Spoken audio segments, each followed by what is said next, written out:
বিবেক ও ন্যায়বোধে উজ্জীবিত হয়ে বৈষম্যহীন মানবিক নতুন বাংলাদেশ গড়ার প্রত্যয় স্লোগানে পঞ্চগড়ে নবাগত জেলা প্রশাসকের সঙ্গে সাংবাদিকদের আলোচনা ও মতবিনিময় সভা অনুষ্ঠিত হয়েছে।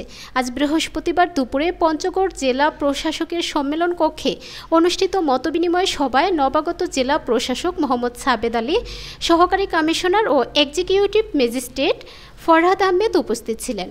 সবার শুরুতে জেলা প্রশাসক বৈষম্য বিরোধী ছাত্র জনতার শহীদের প্রতি শ্রদ্ধা ও আন্দোলনকারীদের ধন্যবাদ জ্ঞাপন করেন।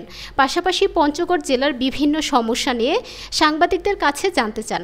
সাংবাদিকরা জেলার উন্নয়নে প্রতিবন্ধকতা সমস্যা তাকে জ্ঞাত করেন। জেলার বিভিন্ন প্রেক্ষাপটে সমস্যাগুলো সমাধান করতে সাংবাদিক ও সুশীল সমাজের একত্রিত হয়ে কাজ করার উপর সহায়তার কথা বলেন। সরকারি কর্মকাণ্ডে জনস্বার্থে কাজ করার জন্য সাংবাদিকদের কাছে সহযোগিতা কামনা করেন জেলা প্রশাসক।